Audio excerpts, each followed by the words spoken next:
నేను చెప్పాను మీకు ఫర్మాట్స్ లిటిల్ థీరం ప్రకారము 10 power x divided by p శేషం ఎక్కడ మనకు +1 -1 వస్తే చూసుకుంటే చాలు. 10 power 3 divided by 13 it is -1. అంటే 13 అనే ప్రధాన సంఖ్య యొక్క భాజనీయత సూత్రం ఏంటి సార్?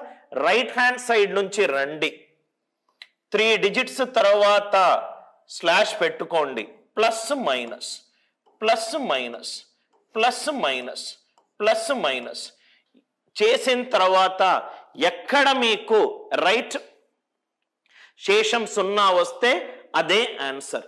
601 నుంచి 3 తీసేస్తే 598.